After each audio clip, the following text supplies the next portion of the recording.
Hey friends, welcome back to Mimi's Mixed Bag. If this is your first video of mine, I want to welcome you.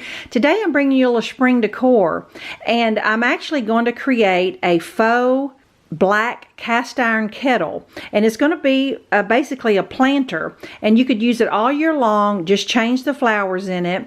Now I thought I better get this project up pretty quick because I'm going to create my kettle using one of these Dollar Tree Easter baskets. So between Walmart and the other dollar stores, you may look up and find a plastic Easter bucket that will work, or just a tall bowl with sides.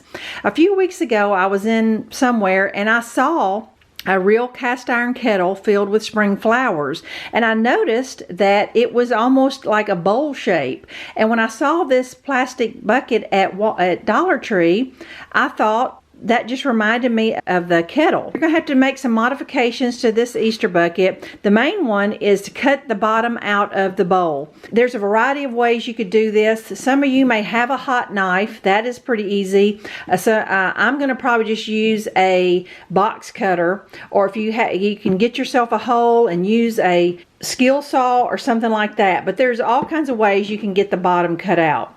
And you're going to be stuffing it with enough flowers that even if it isn't cut perfect, you should be able to disguise it with some leaves and stuff. So you'll notice that the handle is attached to some like little plastic buttons. I'm going to have to snip those off because I'm going to replace the handle. So what I'm going to do is cut the bottom out and snip off those buttons, and I'll show you what I've got. I just took a pretty strong box cutter and I just kind of poked it in every half an inch, and it finally just connected and snapped right out. So it's not perfect. I could probably go in there and shave it around and make it look even neater, but I really don't think that's even going to show by the time I get my flowers in there.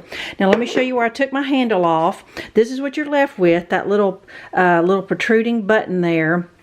I just took my sharp box cutter, and you can barely tell where the other one was.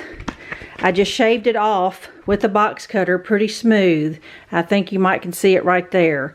A box cutter will work great if you have one. All right, the next thing you're going to do is every kettle has to have a spout. Well, I've been playing around with some toilet paper tubes. I needed something that I could cut and form because this bowl is kind of rounded. So save yourself 2 or 3 paper towel tubes or whatever and practice, and I've just about got it perfected. Now the top of the spout is just cut at an absolute angle.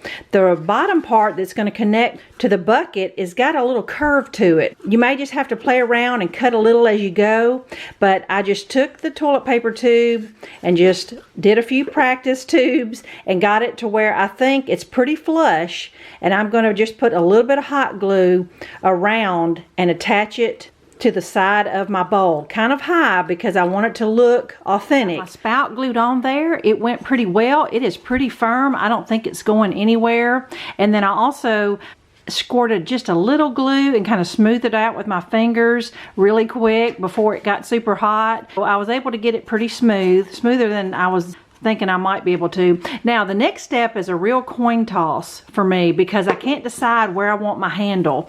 It's super cute just to hot glue it, you know, hanging off the back, but I also just love it hot glued on the sides.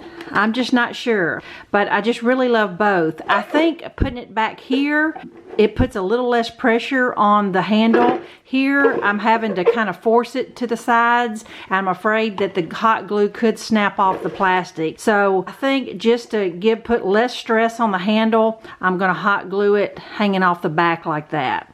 All right, the handle's glued on. It's ready for spray paint. Just want to show you I'm using the Rust-Oleum Ultra Cover Bonds to Plastic, and I'm using a flat black. If I don't like it flat, I can always put a clear coat over it. All right, y'all, it's been 5 minutes, and my kettle's still wet, but I just had to bring it in and show you how stinking cute this is going to be. You see that there's not going to be a bottom to it, and I needed some kind of planter to stick in there. So I found just a tissue box that the kettle will fit over perfectly. I'm going to cut the top out, put some styrofoam in, stick some flowers in there, and then this will just sit over it completely like this. When I come back, I'll have my kettle full of flowers. All right, friends, here is my Dollar Tree faux cast iron kettle. I think it turned out even cuter than I imagined. I didn't even need any leaves to disguise my cutout or my paper spout. You put enough flowers in there, it just kind of fills itself in. So for just a few dollars in flowers and your Easter basket, this is a less than a $5 project. You could change out the flowers for the season and stick this on a patio table or anywhere in your house.